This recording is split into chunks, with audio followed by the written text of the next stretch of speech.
Welcome to What's Your Why, brought to you by Wyoming Humanities. I am your host, Emy DiGrappa. In this episode, we are exploring the writer's journey, and my special guest is Tracy Daugherty. Today, we are discussing his life and accomplishments as a writer. Tracy's work delves into the convergence of personal and public experiences spanning art, architecture, music, city life, and the American West. Welcome, Tracy. Thanks very much. Glad to be here. Well, I like to start at the beginning. That always reminds me of that song from The Sound of Music. But just to talk about where you grew up. I grew up in West Texas, a town called Midland, which is really an oil center. My father was a petroleum geologist, as was everybody who worked there. It's really a place of desert and tumbleweeds and oil wells. So that was my upbringing. So I was a Westerner from the very beginning. And that's why I think I was drawn to writers such as Larry McMurtry and Cormac McCarthy and people that I've written about, because they were writing about a place that didn't seem very literary to me when I was growing up. I think when we all first come to literature as young people, we sometimes think that you have to be writing about London or someplace like that because of Dickens and the great writers that you're taught in school. And a place like West Texas just did not seem to have much literary value. But I found writers who were writing about that place. And that was a real revelation to me as a young person with literary aspirations. Okay, so when did those literary aspirations start? What was your inspiration to go into writing and become an author? I did find books early, even though my family was not particularly bookish. But the most influential figure for me probably was my grandfather, who was a reader, and he was also a politician in Oklahoma. So from a very early age, I saw him writing his own political speeches and then delivering them. So I had an example early on of how powerful crafted language can be, and he really showed me that. And the other thing is that he was also named Tracy Daugherty. I was named after him. So I would see posters around town saying, come here, Tracy Daugherty, a good loud speaker. And I just loved seeing his name, which was also my name, on these posters. And so I saw my name in print early on, and that was a very exciting thing. But he really encouraged me to read and to pay attention to language, and showed me the power of language. So I think he was probably the single biggest influence for me. Well, I think that's interesting that he was from Oklahoma. Yes. But your parents and where you grew up was Midland, Texas. Right. So my grandparents lived about 6.5 hours from us by car, but several times a year we went to Oklahoma. So in many ways, I consider Oklahoma the other side of my raising. And it was so different from West Texas. West Texas was a dry desert, and southern Oklahoma, where my grandfather was lush, full of creeks and trees and fireflies. It was very a magical place. So I saw the two sides of that, and I always loved going to Oklahoma. So what was the first novel that you wrote? The first novel I wrote was just a pile of paper, really. I was about 11 or 12 years old. And in those days, this is the 1960s, the space program was very popular, and we were going to the moon. And like many kids of that era, I was fascinated by space and by NASA. So I read science fiction a lot when I was very, very young. Ray Bradbury was an early favorite writer of mine. So I was trying to write science fiction in those days. And I probably the first novel I tried to write was a science fiction novel about a Gemini spacecraft that gets blown off course and just rolls through space. It was ridiculous. But that was the first one I really spent time on it, and many, many months. So I wrote that. And as I say, it never got beyond just being a pile of paper. The first novel I published was in my late 20s, a book called Desire Provoked, which I worked on while I was in graduate school. And I really wasn't trying to get a degree. I was just stalling for time while I wrote the novel, just to see if I could do it. And it did get published. I look back at it now with some embarrassment because it's very much an amateur effort, but it was the book that taught me how to write a novel. That's a really big question for me because how do you develop the discipline to sit and write and think and develop your characters? Like, does it come and go, or what is your habit? And habit is a good word. I mean, I think that's an essential thing. You do have to develop a habit. It's not something that you can sit around and wait for. We often hear people speak about inspiration, but I've never particularly known what inspiration is, because that suggests that you just sit and wait for something to hit you like a lightning bolt out of the sky. And I think if you do that, you're never going to get very far. I think you have to develop what you're talking about, discipline and habit. And I feel fortunate because that came to me fairly early. I do think, again, going back to my grandfather, I saw his example. I saw him laboring over writing those speeches. And then I saw the result of it. After all that hard work at the kitchen table, writing words on a piece of paper, then he would go out and deliver a speech, and people would be, moved by it and moved to action by it. And so I saw that the discipline paid off in his case. And that was a great, great example to have early on. And I think also I was a bit of a shy kid, so it was not a hardship for me to sit alone in my room and write, So in a sense, I had that advantage. By the time I was actually working on the novel, then I had developed a working pattern. And because I was in school at the time, taking classes and also teaching classes, I had to get organized, which I had never really been all of my life, but I had to. So I did find a certain time of day each day, same time every day to write. And in those days, it was very early in the morning because I then had classes later on. So I'd get up very early for 2 or 3 hours every morning at the very same time in the very same place, do it, even when I didn't feel like doing it. And that was also a great lesson, is that, even if you don't feel like being at the desk, you have to be there, because it starts to wake the mind up, and the mind starts getting used to that habit of, all right, here it is, it's 7 o'clock, and I've got to be thinking about it. So the mind does train itself that way. That is so interesting because a lot of what business people or business motivators or, talk about the pen and paper Mm-hmm. and how important it is to put your thoughts, not type them into a computer, but the physical exercise that you do when you put pen to paper or pencil to paper, whatever. Yes, I think that is really crucially important, and I'm always fascinated by this. I wrote that first novel first by hand, and then I typed it on an electric typewriter, and then I would correct it by hand, and then I spread the whole thing out on my apartment floor, and I had sections of the novel where my main character was at work, and so I put all the work sections in one stack. Then I had the sections of him with his family, his wife and children, and that was in another stack. And then I had him traveling, and that was another stack. And in organizing that novel, I literally physically shuffled those stacks and reshuffled them until I had a structure for the whole novel. But it was that act of making it physical.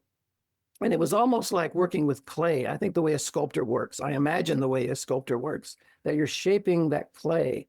And I think of language the same way. It's a malleable material that you can move around. Now, the computer makes it very easy to move around. You push a button and you can shift a paragraph around.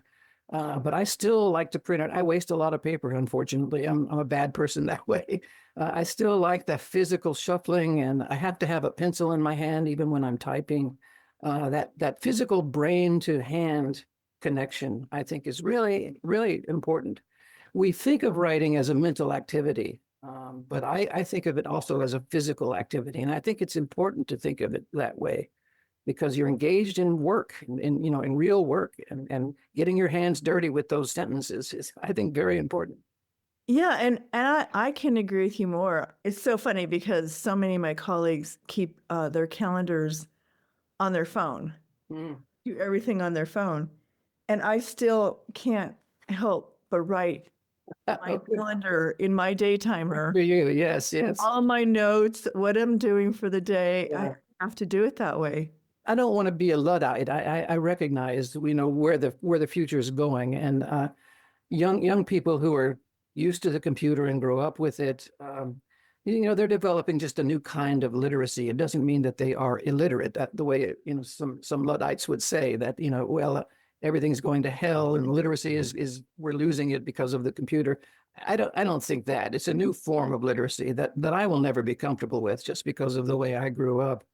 But even so, I do think that in the future, even if people are using tools like AI and whatever else is going to be available, I do hope that we don't lose that sense of physical brain to hand connection. I mean, I really think there's something very essential about the hand and the way the hand is connected to our mental movements. Are you still teaching at the university? No, I retired a little over 10 years ago. I still go to conferences and still talk to some young writers about their manuscripts, but I'm not teaching formally now.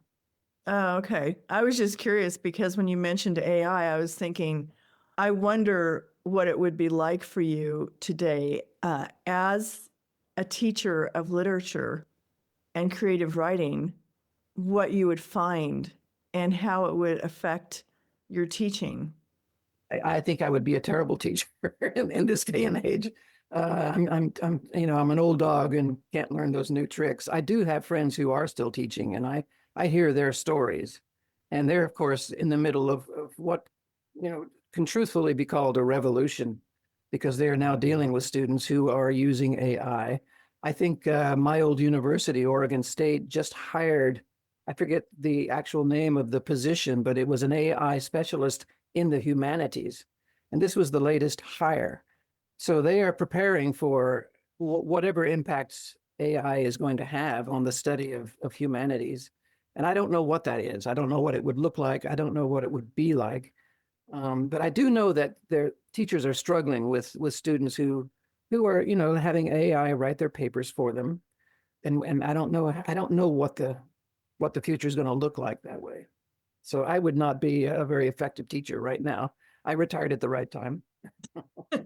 Good job. You got out just in time. Yeah. I think it would be a huge challenge as a teacher. And, just even in my work as a podcaster for Wyoming Humanities, Mhm.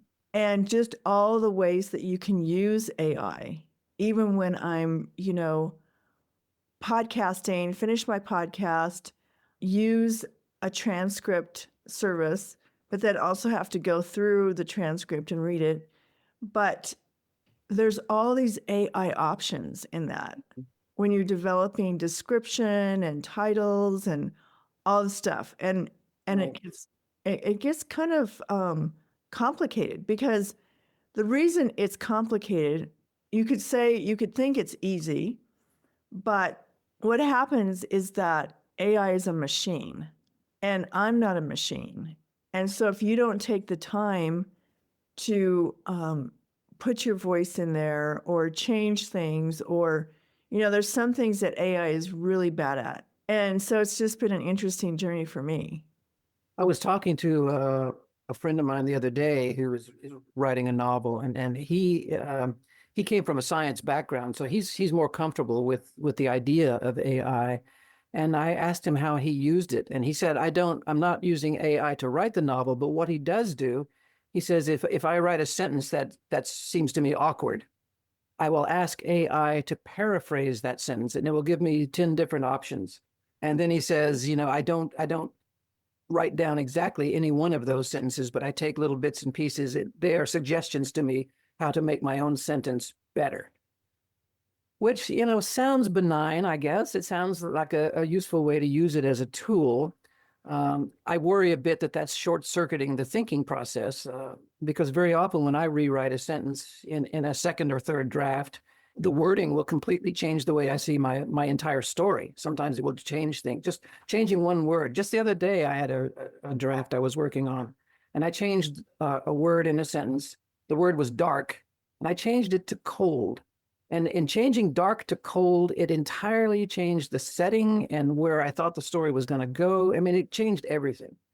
So that thinking process to me is very important. And I worry that AI, in making things so easy, might short circuit that sometimes. But, again, it's a tool. And as you say, you have to keep watch on the machine. Oh, yeah.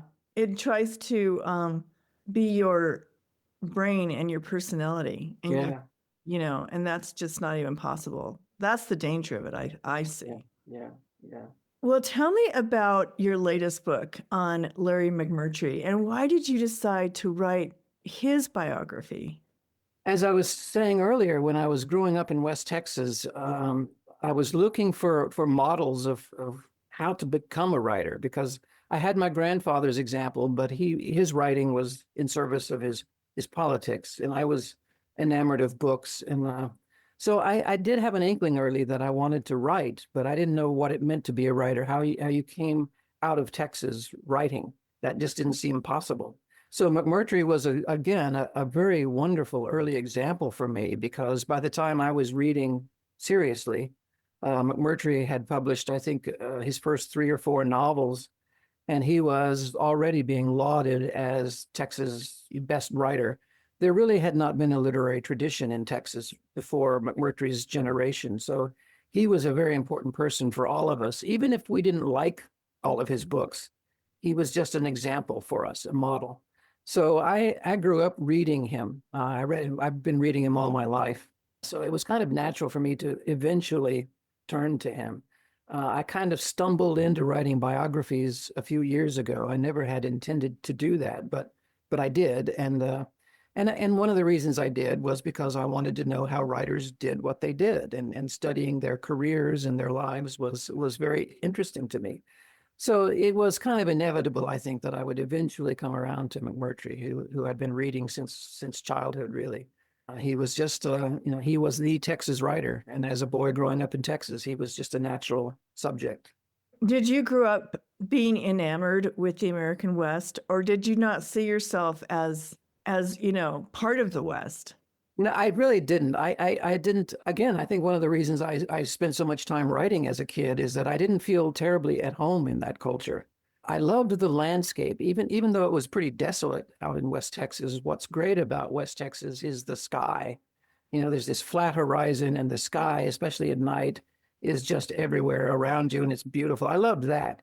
But the culture, it was a strong macho culture. You were expected to go hunting and drive a pickup and play football and all that stuff, which are things that I didn't really cotton to put it in West Texas terms. So I was more bookish, so it was a very different kind of sensibility, I guess. So no, I actually resisted the idea of the West and all the myths about the West and the stereotypes, like the TV series Dallas, which, showed the oil tycoons in Texas, and people all thought that's what Texas was like. And I just hated all those stereotypes. I didn't like country music. I was resisting everything. But then when I went away to school, when I left Texas for a brief time, I got homesick for it and nostalgic for it. And that's when I think, in my early 20s or so, I became really enamored of the West again, and sort of embraced it after rejecting it all my life. So I came back to it pretty hard later on. And I've lived in the West ever since. I live in Oregon now, and I've always loved traveling through the desert Southwest, New Mexico, and Arizona. So yeah, I've come to really love it, but it took me a while. They call that in Wyoming the boomerang effect, because everybody can't wait to get out when they go to high school. They can't wait to leave and go someplace else, and then they go to another place, and then they miss Wyoming. Yeah, I can see. How can you grow up in a landscape like that and not think that that's the place to be? It's there's just nothing else like these great Western landscapes.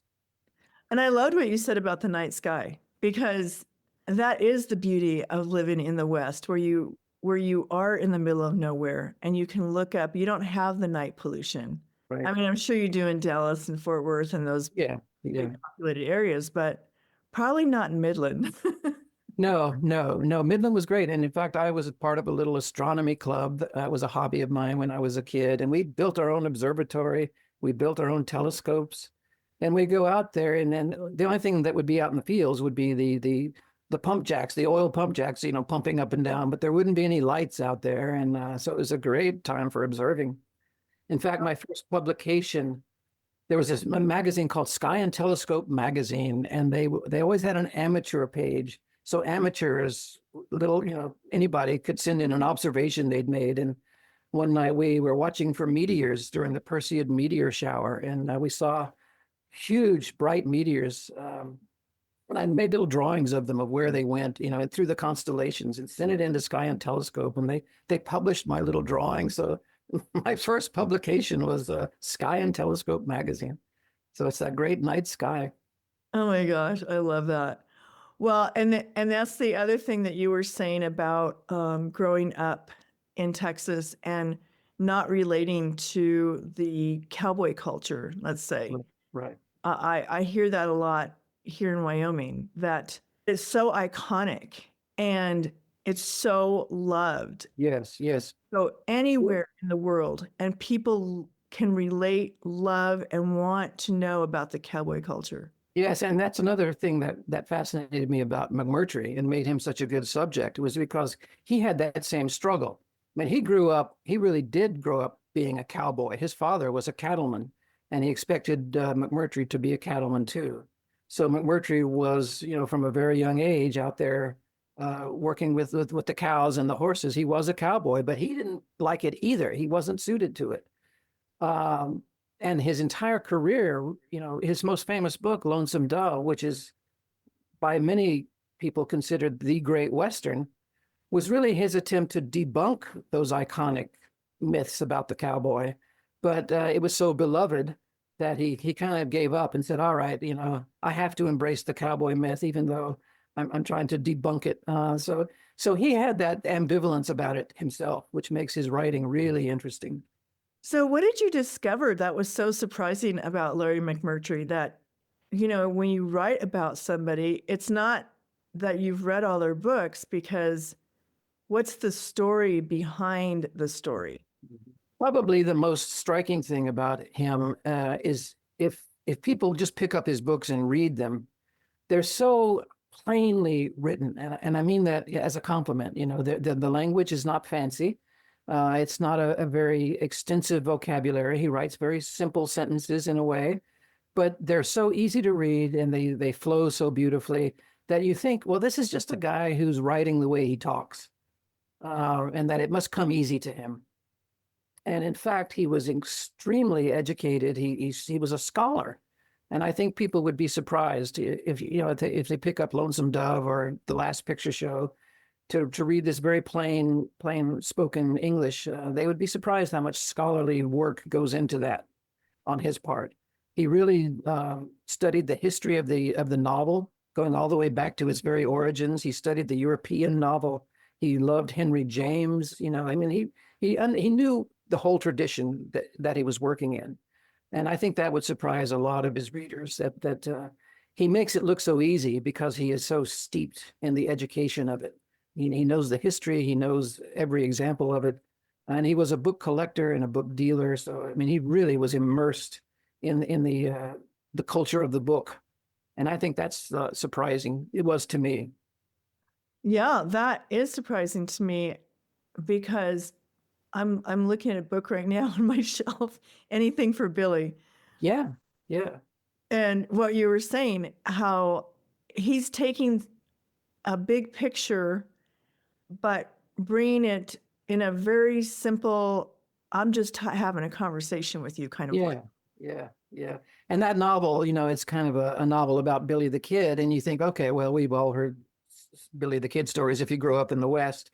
But he's also aware, he researched the whole tradition of the newspapers from that period, and how the West was being written about at that time. And he researched dime novels and pulp novels.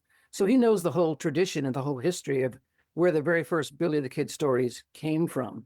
So he's not only just telling a tall tale about Billy the Kid, he's also, in that book, kind of parodying and excavating, the literary tradition of the West and what it was like and how we come to believe in those myths. So it's a little more complicated than it appears to be on the surface because he's so erudite about it.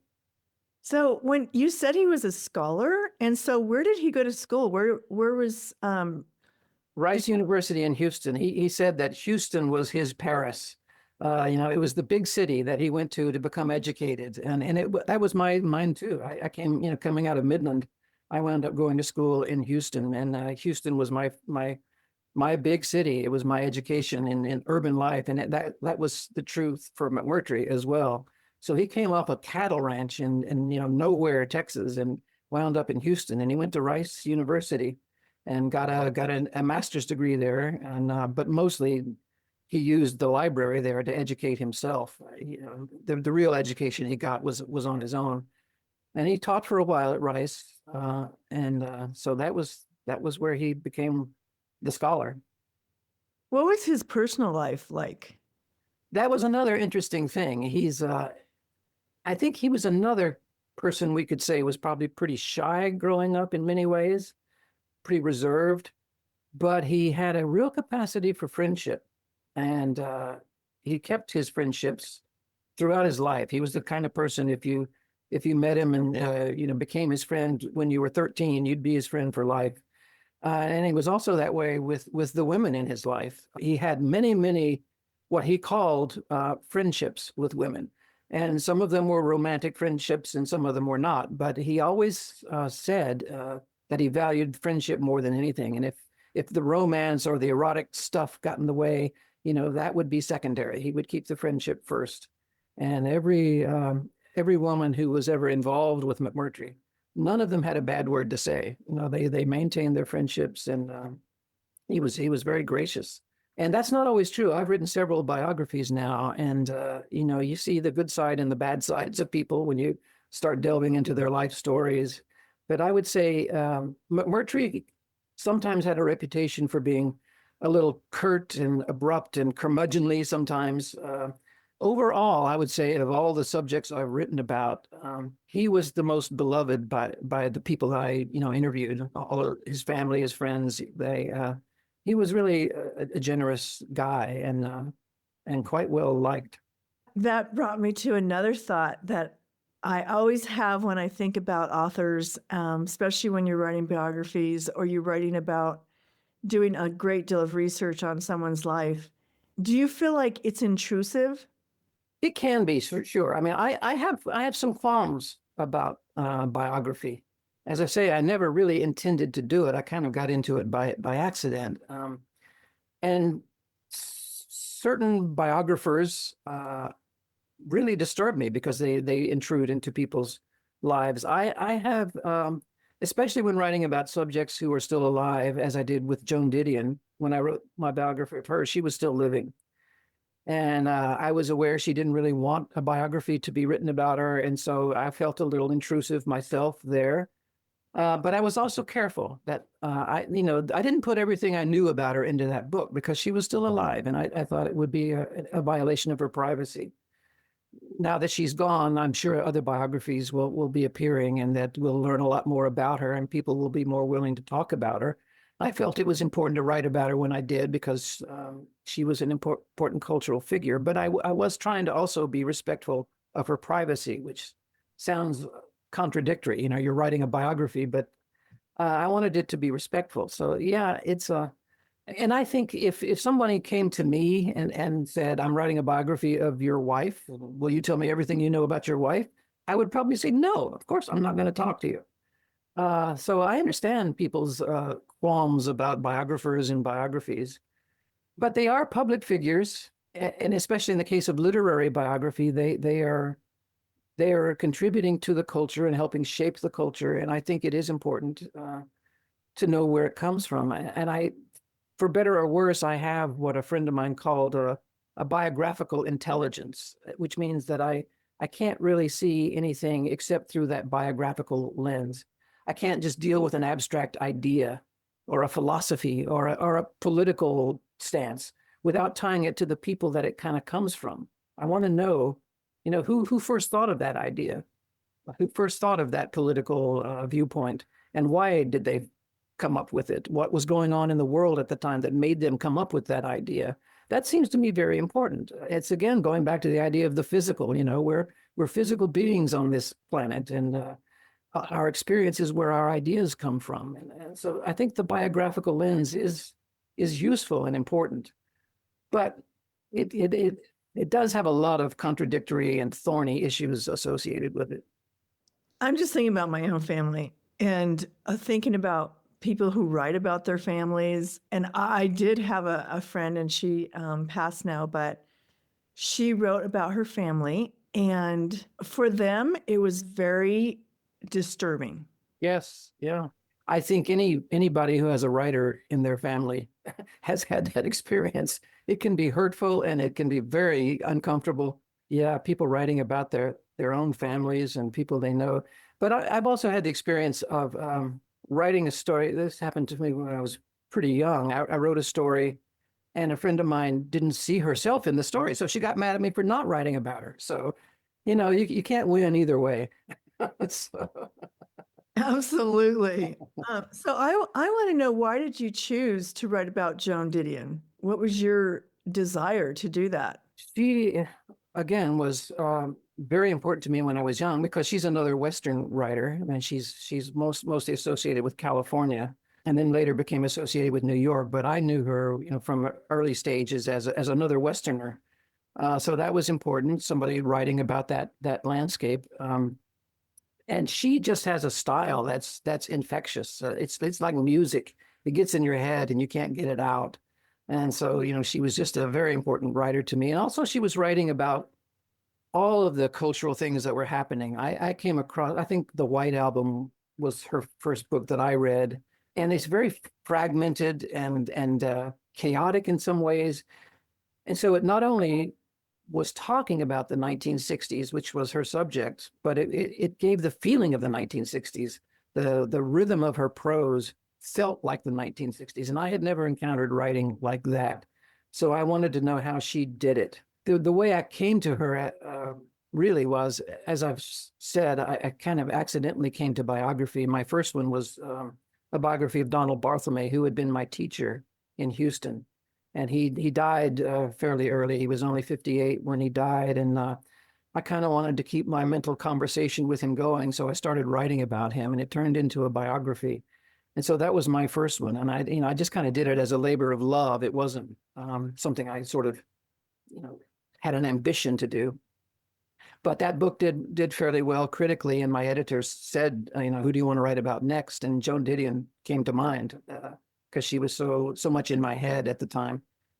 So I didn't really realize when I said it what I was going to get myself into. But you obviously enjoy it, which is so. I did, yeah. Yeah, which is so rewarding, that you love writing, but you came upon this style that you've made your very own. Yeah, it's a strange form. Aside from what we were just talking about, the kind of ethical questions around it. Do you invade a person's life, and is that okay? But as a form, it's also strange, because we all know that when you think about your own life, you sort of make up stories about your own life, and you tell stories about your past to your friends, and they become kind of solidified, those stories, those little narratives about our own lives that we tell. But we also know that life really isn't that plainly organized, and nothing really moves from beginning to middle to end the way it does in narratives. But when you're writing a biography, you kind of have to do, the life story that makes sense. There's a great line, I think it's Kierkegaard, who said, life can only be lived forwards, but it can only be understood backwards. Once we reach the end, you can see the patterns that informed a whole life. And that's what a biographer sort of does. But in a way, you're kind of imposing those patterns too. My version of Joan Didion is very different from what another biographer would say about her, because I'm looking at the things that interest me about her life. And you look at other things in her life, and you could construct an entirely different story. So I don't think biographies are ever definitive. You hear that phrase from critics all the time, the definitive biography. I don't think such a thing exists.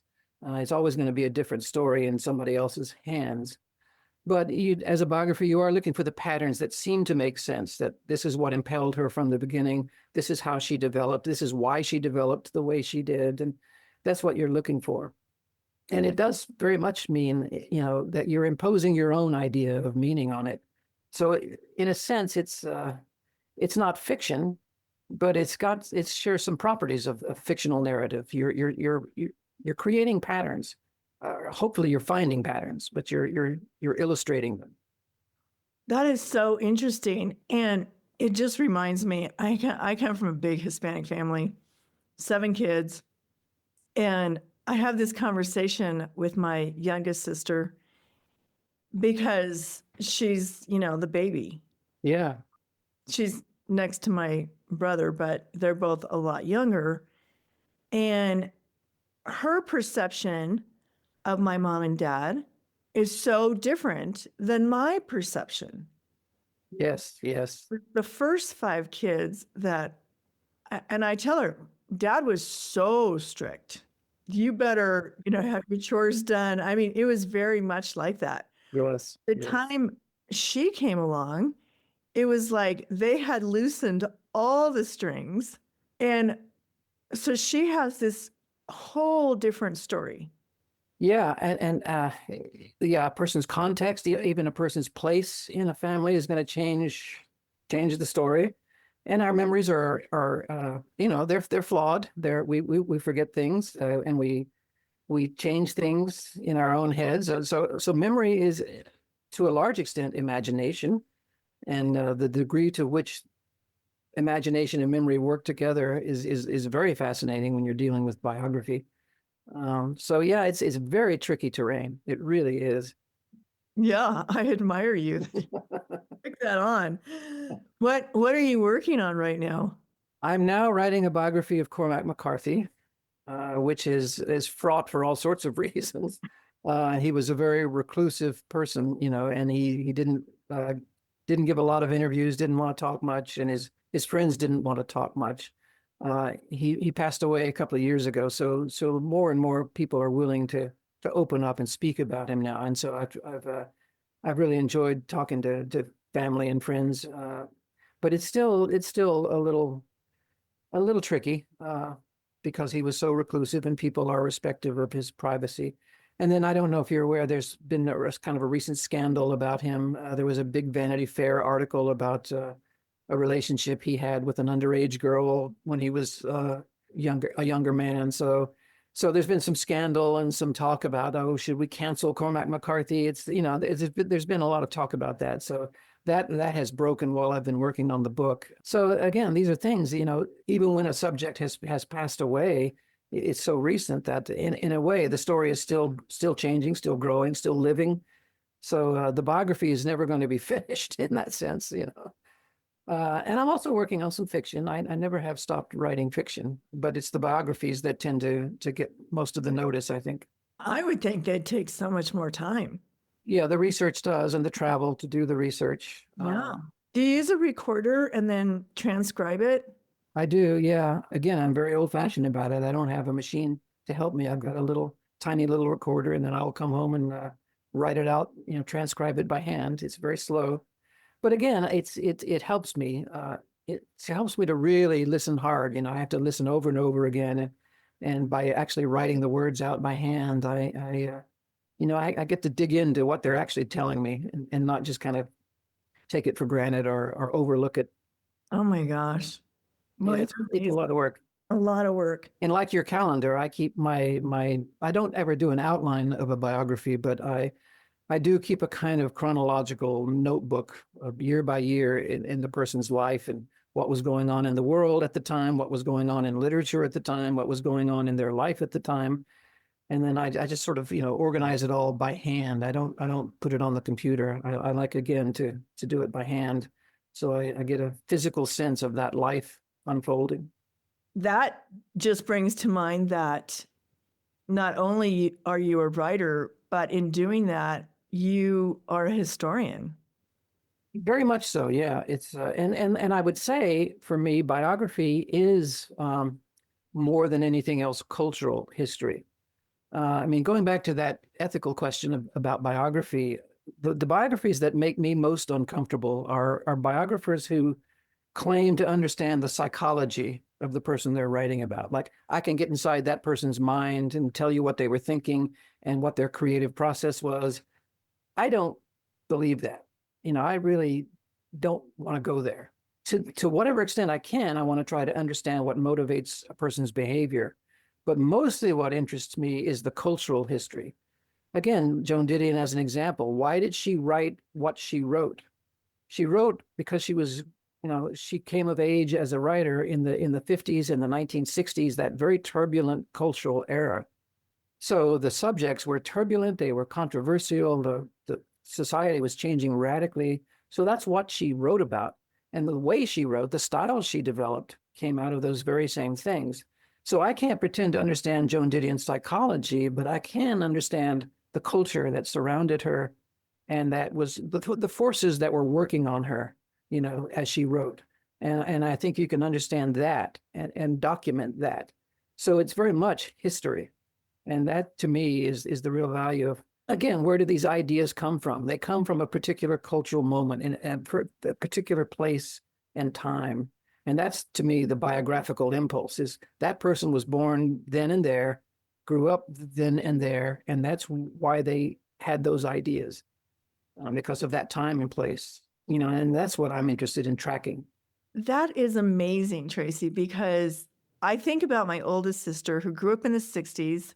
Her way of thinking and talking and, the civil rights movement and all this stuff is so different from me, that didn't grow up in that period. Right. And it is amazing how the culture is actually shaping and forming you as you are growing up.